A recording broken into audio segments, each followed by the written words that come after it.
Shiner বোনেরা বেড়াতে এসেছে। শাইনাকে বলছে কিছুদিন তাদের সাথে বেড়াতে যেতে। শাইনা তা শুনে হ্যাঁ না কিছুই বলল না। শাহিদা বেগম বললেন, ওকে এখন কিছু বলিস না, ওর যা ইচ্ছে তাইতেই করুক, কেউ কিছু বলিস না। বেলা গড়াতেই বাবুকে গোসল করিয়ে দিলেন শাহিদা বেগম। বেশি পানি দিয়ে ফেলেছিল মাথার ওপর। শাইনা এসে বাবুকে কোলে নিয়ে গা মুছিয়ে দিতে দিতে বলল, এত পানি দিলেও ও বাঁচবে আম্মা? না পারলে কেন করতে যাও?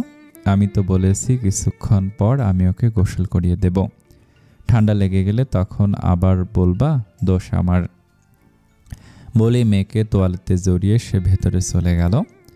শাহিদা বেগম তার যাওয়ার পথে সে বললেন, বেলা পড়ে যাচ্ছে, আর সে নাকি কখন বাচ্চাটাকে গোসল করাবে। আজকের পর থেকে তোর মায়ের কোনো কাজ আমি করব না, তুই করবি সব। বেশি করছি বলে মাথায় উঠে যাচ্ছে। যা না শ্বশুরবাড়িতে চলে যা, বিয়ে দিয়েও আপদ নামেনি, কাজও করব, হম্বি তম্বিও সইব, পোড়া কপাল আমার। সাবরিনা বলল, আম্মা এইসব কি বলছেন? শারমিলা বলে উঠল, পাশের বাড়িতে মেয়ে বিয়ে দিয়েছে, মেয়েকে দেখভাল করতে পারবে বলে। এখন এত বেজার হচ্ছে কেন? হব না? জামাইটা ফোন করলে ফোন ধরে না, বলে কিনা দেশে এসে কথা বলবে। এসব শুনে ওর শ্বশুর শাশুড়ি রেগে গেছে। বলছে ছেলেটা দেশে গেছে ৬-৭ মাস হয়নি, আবার নাকি দেশে আসার কথা বলছে। টাকা পয়সা একটাও থাকবে না এই মেয়ের জন্য। মাসে মাসে টাকা পাঠাচ্ছে, সেগুলো বাপের বাড়িতে বসে বসে খাচ্ছে। তোর বোন বুকে হাত দিয়ে বলতে পারবে এই সংসারে ওর কাছ থেকে একটা টাকাও আমি খরচ করেছি। আমার ছেলেরা যা খাওয়াচ্ছে তাই খাচ্ছে, তাদের বোনকেও তাই খাওয়াচ্ছে। ওর কাছ থেকে সেদিন 500 টাকা ধার নিলাম, পরের দিনই খুঁজে নিয়ে নিল। এত কথায় সইবে কেন ওই শাশুড়ির মুখে? তুমি বড় আম্মাকে বলতে পারো নাই ওর টাকা তোমরা নাও কেন? ওরা বিশ্বাস করবে কেন? তোর বোন তো কিপটা, জামাইয়ের টাকা একটাও বাড়তি কোথাও খরচ করে না, বলে আমাকে হিসেব দিতে হবে।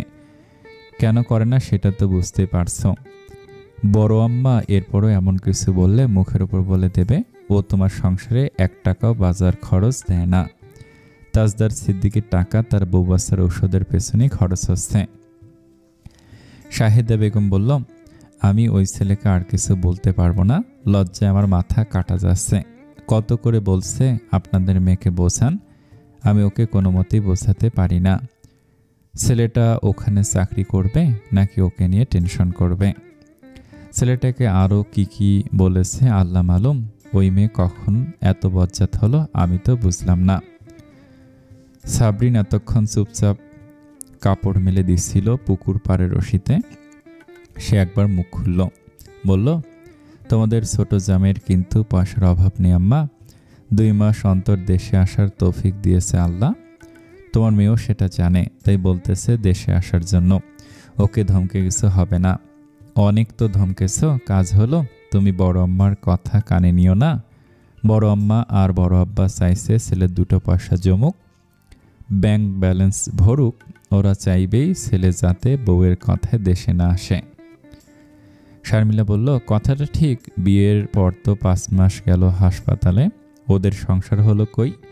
রায়হান ভাই বিয়ের 2 বছর বউ নিয়ে ঢাকায় ওদের ফ্ল্যাটে ছিল। বড় আম্মা ছোটটাকে একদম নিজের কাছে বেঁধে রাখছে। তোর বোনকে বিদেশ নিয়ে যেতে চায়নি, ও তখন যায়নি কেন? কেন যায়নি সেটা তুমি জানো না? সমাধানের কথা না বলে উল্টাপাল্টা কথা বলে সব কিছু সমাধান হবে আম্মা। শাহিদা বেগম আর কিছু বললেন না। দুপুরে খেয়ে দিয়ে শাহিদা বেগম একটু ভাত ঘুম দিচ্ছিলেন, তখনই শুধু লন্ডন থেকে ফোন এলো। তিনি ধরফড়িয়ে শোয়া থেকে উঠে বসলেন। শাওন নাম্বার চিনিয়ে দিয়েছিল। নাম্বারটা দেখে বুক ধরফড় করে উঠল। হ্যালো, আসসালামু আলাইকুম। জি বাবা, শুনছি, বলো। তাজদার জানতে চাইল শাইনা কোথায়, বাবু কোথায়, ওনাকে সন্তোষজনক কিছু বলেছে কিনা। শাহিদা বেগম বললেন, মা মেয়ে এখন ঘুম, ও আমাকে এখনো কিছু বলেনি বাবা। আমি তোমাকে কি বলবো বুঝতে পারছি না। ওর রাগ আমি ধরতে পারছি না।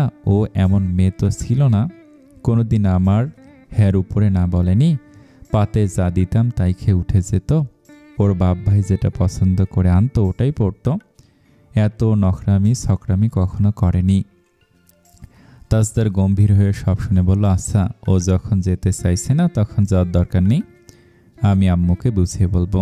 বাবুকে একটু দেখে রাখবেন, ওর মেন্টাল কন্ডিশন ঠিক নেই এখন, আমি দেখছি কিছু ব্যবস্থা করতে পারি কিনা। শাহিদা বেগম সংকোচের সাথে থেমে থেমে জানতে চাইলেন, তো বাবা, তোমার ফোন আর একবারও ধরেনি? ধরেছে, রিসিভ করে বাবুর সাথে কথা বলতে দিয়েছে। তুমি একটু চেষ্টা করো বাবা। তোমার আম্মা আব্বার মাথা গরম, তারা তো পরের মেয়ের সবটা বুঝবে না। আমি আর কি বলবো, নিজের মেয়েকে নিজেই তো বুঝতে পারছি না। এখন আমি মারধর করলেই তো আপনাকে কিছু করতে হবে না। এখন যা ইচ্ছে তাই করুক, বাইরে যেতে চাইলে বাধা দিয়েন না, আমি দেখছি সবটা। কিছু একটা তো করতেই হবে, কিছুদিন ওখানে থাকুক। আচ্ছা, ওখানে আপনাদের সমস্যা হচ্ছে না তো? না না বাবা, কি বলছো, সমস্যা হবে কেন? মেয়ের নাতনি দুটোই আমাদের। একটা কথা জানার ছিল। কি কথা বাবা? বাবুর খরচাপাতিও দিচ্ছে? হ্যাঁ হ্যাঁ দিচ্ছে, আমাদের কিছু করতে হচ্ছে না।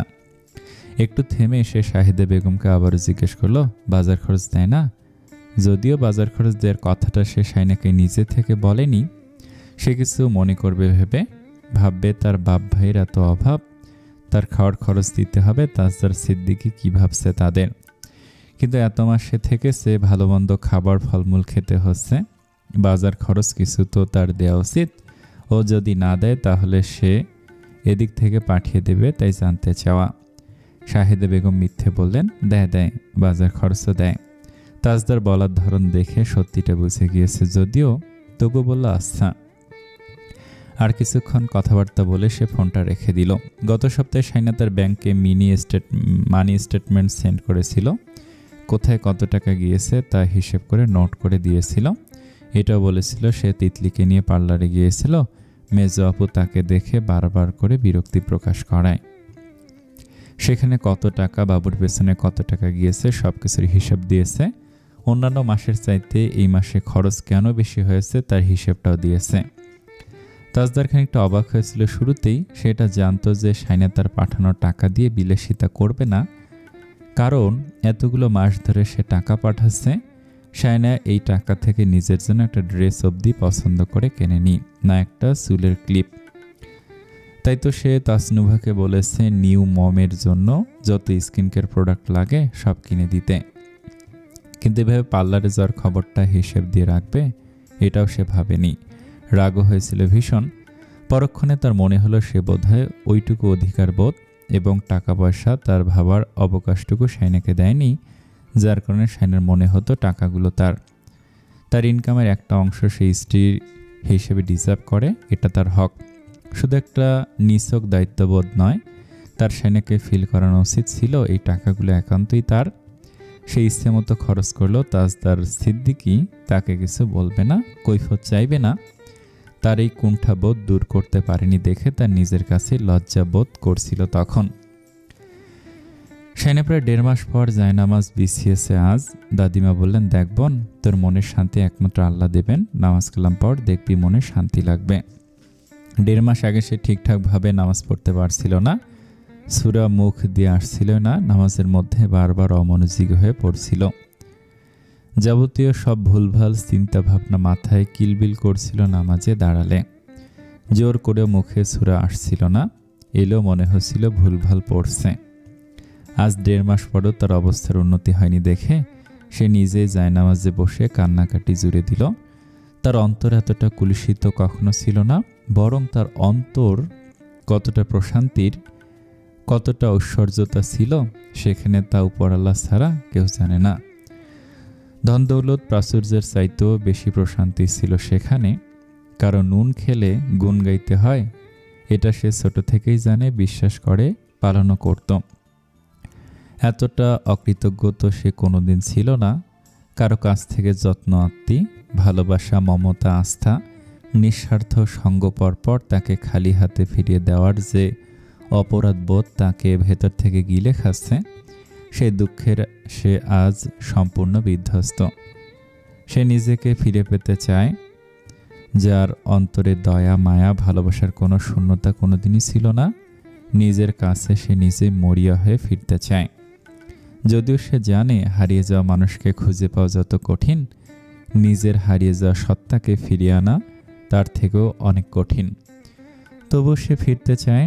বিয়ের আগে যে সুন্দর সংসারের স্বপ্নে বিভোর থাকত সেই স্বপ্নের সংসার সাজানোর জন্য সে অন্তর থেকে সমস্ত প্রতিশোধপরায়ণতা, ক্ষোভ, বিদ্বেষ এবং রাগ দূর করতে চায়। যে অন্তর কুলুষিত সেখানে ভালোবাসা দ্বিধাগ্রস্ত, যে অন্তর কুলুষিত মুক্ত মায়া মহব্বত সেখানে স্বাধীন। বিছানায় বসে মেয়ের গায়ে বেবি পাউডার মেখে শাইনার তার গায়ে নাক ডুবিয়ে দিয়ে শ্বাস টানল। এই ঘ্রাণটা তার এত প্রিয়, ইচ্ছে করে সারাদিন ডুবে থাকতে। সে তুলতুলে গায়ে অসংখ্য চুমুখে, তারপর কপালে গালে আদর করে একটা ফতুয়া পরিয়ে দিল। তারপর শাওনকে ডাক দিল, ভাইয়া আমার ময়নাকে একটু বাইরে নিয়ে যাও, তিতলিকে পেলে ওর কোলে দিয়ে দিও, ময়না একটু ঘুরবে তাই না মা? হাত পা নেড়ে সে মায়ের কথাকে সমর্থন জানালো। হঠাৎই সেনের খেয়াল হলো তিতলি তেমন আসছে না কয়েকদিন ধরে। হ্যাঁ, অনেক কম এসেছে। পরশু এসেছিল, বাবুকে নিয়ে সোজা চলে গিয়েছিল। কাল এসেছিল, রান্নাঘর থেকে বাবুকে নিয়ে চলে গিয়েছিল। তার সাথে কোনো রকম কথা বলেনি, দেখাও করেনি, আগের মতো বসে গল্প সল্প করে না। হুট করে ওর কি হলো? হাত পা একসাথে নেড়ে তাজনা তখন খেলছে। শাওন এসে বলল, তোর ময়না আমার শার্ট ভিজিয়ে দিলে মুশকিলে পড়ব। মেজোর কাছ থেকে নিয়েছি শার্টটা, কিছু হলে আমাকে পিটিয়ে ডালিম গাছের সাথে ঝুলিয়ে দেবে। শাইনা বলল, আমার মেয়েকে অপমান করবে না, ও যখন তখন কোল ভেজায় না না মা? মেয়ে হাসছে দেখে শাইনা বলল, দেখো দেখো কেমন করে হাসছে। শাওনের কোলে দিয়ে দিল সে।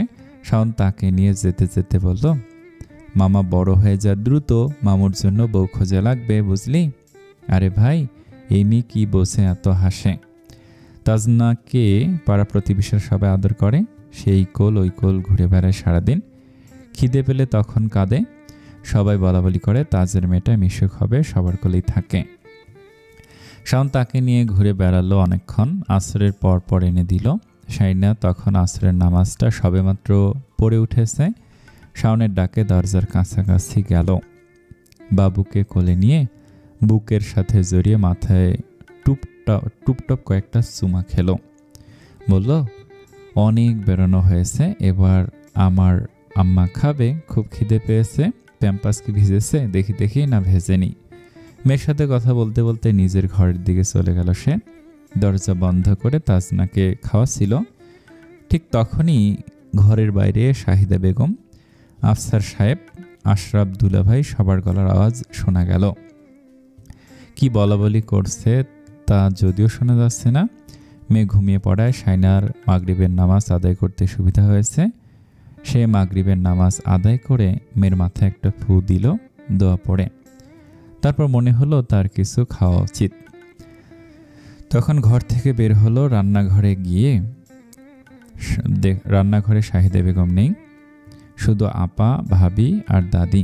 যেহেতু বাড়িতে আজ সবাই আছে সেহেতু শারমিলা কিছু পাকোড়া আর 2 ধরনের নাস্তা বানিয়েছিল।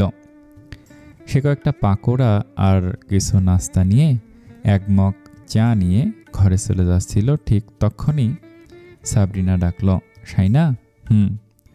তাজনার আব্বু এসেছে।